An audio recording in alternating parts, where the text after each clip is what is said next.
بسم اللہ الرحمن الرحیم۔ آج کا ٹاپک جو ہے وہ ہے succession to rights and obligations, یعنی حقوق اور ذمہ داریوں کی وراثت یا منتقلی۔ یہ انٹرنیشنل لاء کا 12واں ٹاپک ہے آؤٹ لائن کے مطابق۔ اس کی PDF اگر آپ کو چاہیے تو ڈسکرپشن میں اس کا لنک پڑا ہوا ہے۔ اب شروع کرتے ہیں۔ اس کا تعارف کیا ہے؟ حقوق اور ذمہ داریوں کی منتقلی بین الاقوامی قانون کا ایک بنیادی اصول ہے جو یہ بیان کرتا ہے کہ مختلف حالات جیسے کسی فرد کی موت، کسی ادارے کا دیوالیہ ہونا یا کمپنیوں کا انضمام ہونے پر قانونی حقوق اور ذمہ داریاں کس طرح ایک پارٹی سے دوسری پارٹی میں منتقل ہوتی ہیں۔ اس اصول کو سمجھنا قانونی تعلقات کے تسلسل کو برقرار رکھنے اور یہ یقینی بنانے کے لیے ضروری ہے کہ ذمہ داریاں مختلف دائرہ اختیار میں پوری ہوں۔ اہم ٹاپک ہے ٹائپس آف سکسیشن، وراثت کی اقسام، منتقلی کی اقسام، کتنے طریقوں سے یہ ہو سکتا ہے۔ پہلا ہے سکسیشن بائی ڈیتھ، وراثت کے ذریعے، وفات کے ذریعے منتقلی، یعنی وفات ہونے کی وجہ سے۔ یہ وراثت کی نوعیت اس وقت ہوتی ہے جب کوئی شخص وفات پا جاتا ہے جس کے نتیجے میں اس کے حقوق اور ذمہ داریاں ورثہ یا فوائد حاصل کرنے والوں کو منتقل ہو جاتی ہیں۔ اس کے کی فیچرز جو ہیں، اس کی اہم خصوصیات جو ہیں وہ یہ ہے کہ منتقلی منقولہ اور غیر منقولہ جائیداد دونوں میں ہو سکتی ہے۔ مختلف دائرہ اختیار میں وراثت کے قوانین مختلف ہوتے ہیں بشمول وصیت اور وراثت کے بغیر تقسیم۔ ٹھیک ہے، اس کی مثال دیں تو بین الاقوامی سیاق و سباق میں اگر کوئی کاروباری مالک وفات پا جائے تو اس کے کاروباری اثاثے اور ذمہ داریاں ورثہ یا جانشینوں کو منتقل کی جا سکتی ہیں جو کہ موجودہ قانونی فریم ورک کے مطابق ہوں گی۔ ٹھیک ہے، دوسری جو اس کی قسم ہے وہ ہے سکسیشن بائی بینکرپسی۔ ٹھیک ہے، دیوالیہ کے ذریعے وراثت ہونا، آگے منتقل ہونا۔ دیوالیہ کی صورت میں ایک فرد یا ادارے کی حقوق اور ذمہ داریاں ایک ٹرسٹی یا دوسرے نامزد پارٹی کو منتقل ہو سکتی ہیں جو دیوالیہ شخص یا ادارے کے اثاثوں اور قرضوں کا انتظام کرتی ہے۔ اس کی اہم خصوصیات یا کی فیچرز ہیں۔ جو ٹرسٹی ہوتا ہے وہ قرض دہندگان کی جانب سے دیوالیہ شخص کے دستیاب اثاثوں کو منصفانہ طور پر تقسیم کرنے کا کام کرتا ہے۔ یہ عمل بین الاقوامی دیوالیہ کے قوانین کے تحت ہوتا ہے جو کہ قرض دہندگان اور دیوالیہ افراد دونوں کی حفاظت کے لیے ڈیزائن کیے گئے ہیں، دونوں کے رائٹس کا تحفظ کرتا ہے، دونوں سے ڈیوٹیز جو ہیں، اپلیکیشنز جو ہیں وہ فلفل کرواتا ہے۔ اس کی مثال جو ہے وہ یہ ہے کہ اگر کوئی کثیر القومی کمپنی یعنی ایک ملٹی نیشنل کمپنی دیوالیہ اعلان کرتی ہے تو اس کے اثاثوں کا انتظام بین الاقوامی دیوالیہ قوانین کے تحت ایک ٹرسٹی کے ذریعے کیا جا سکتا ہے جو کہ قرض دہندگان کو منصفانہ طور پر تقسیم کرنے کو یقینی بناتا ہے۔ اس کی تیسری قسم ہے سکسیشن بائی مرجر اور ایکوزیشن، یعنی انضمام ہو جانا، یعنی دو سے زیادہ کمپنیوں کا کسی ایک کمپنی میں جو ہے مرجر جسے ہم کہتے ہیں مرج ہو جانا۔ یہ وراثت کی نوعیت اس وقت ہوتی ہے جب ایک کمپنی دوسری کمپنی کے ساتھ ملتی ہے یا اس کا حصول کرتی ہے جس کے نتیجے میں حقوق اور ذمہ داریاں حاصل کرنے والی کمپنی کے پاس منتقل ہو جاتی ہیں۔ اس کے اہم فیچرز یا خصوصیات یہ ہیں کہ حاصل کرنے والی کمپنی حاصل کردہ کمپنی کی ذمہ داریوں اور حقوق کو سنبھال لیتی ہے، اور یہ عمل مختلف دائرہ اختیار میں کارپوریٹ قوانین کے تحت ہوتا ہے بشمول ضابطوں کی منظوری۔ ٹھیک ہے، یعنی جتنے بھی اس کے اندر رولز ریگولیشن ہیں ان کی منظوری، ریٹیفیکیشن۔ اس کی مثال یہ ہے کہ اگر کمپنی اے کمپنی بی کا جو ہے وہ حصول کرتی ہے تو کمپنی بی کے تمام معاہدے اور ذمہ داریاں کمپنی اے کو منتقل ہو جاتی ہیں جو کہ بین الاقوامی کارپوریٹ حکمرانی کے معیارات کے مطابق ہو۔ ٹھیک ہے، چوتھا ہے سکسیشن بائی اسائنمنٹ، تفویض کے ذریعے وراثت۔ ٹھیک ہے، اس میں کیا ہوتا ہے؟ حقوق اور ذمہ داریوں کو ایک فریق سے دوسرے فریق تک کے ایک رسمی تفویض کے ذریعے منتقل کر دیا جاتا ہے۔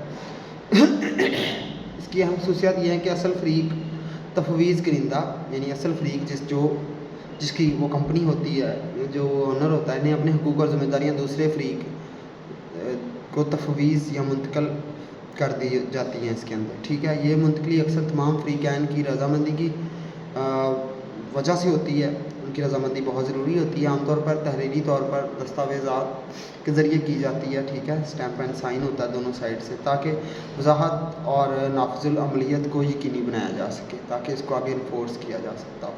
اس کی اگزامپل یہ ہے کہ بین الاقوامی ٹھیکیدار اپنے معاہدے کے حقوق کسی تیسرے فریق کو تفویض کر سکتا ہے یہ یقینی بناتے ہوئے کہ ذمہ داریاں بین الاقوامی تجارت کے قوانین کے مطابق پوری ہوں. ٹھیک ہے.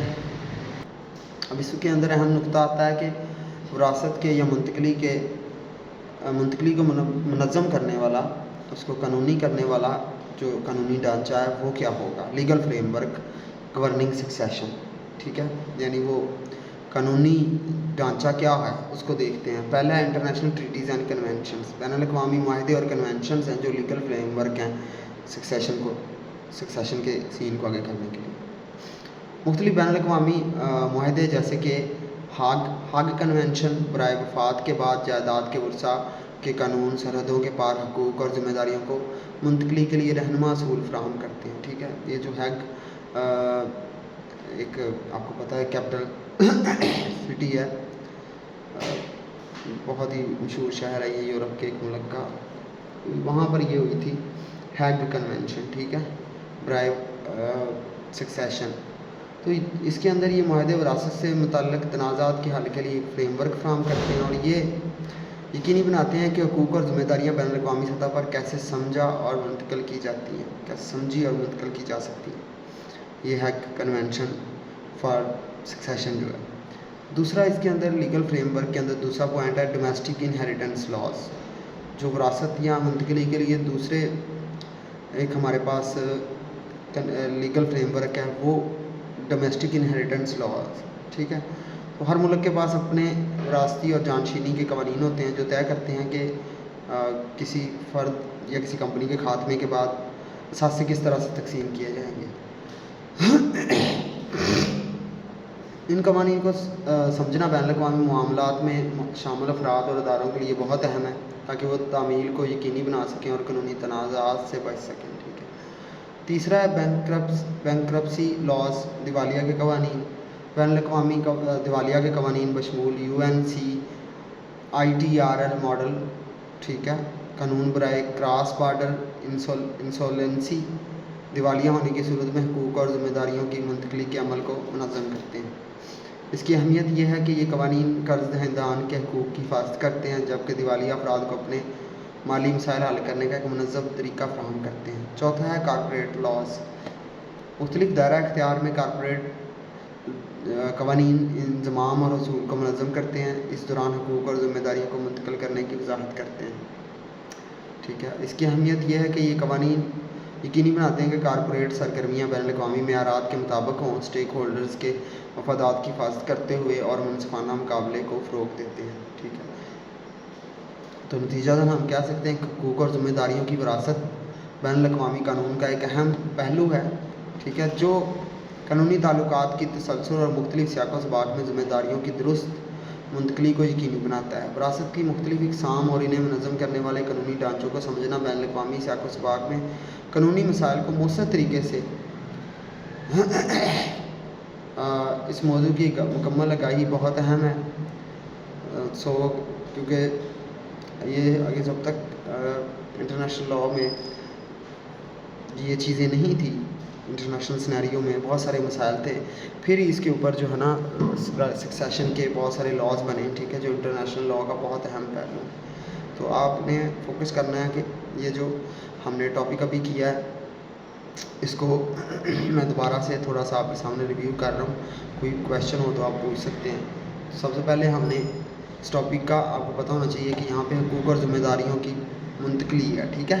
انٹرنیشنل سینیریو میں عالمی قانون کی نظر میں. ٹھیک ہے. اس کے اندر ہم نے 3 قسمیں پڑھی تھی، 4 types of succession by death.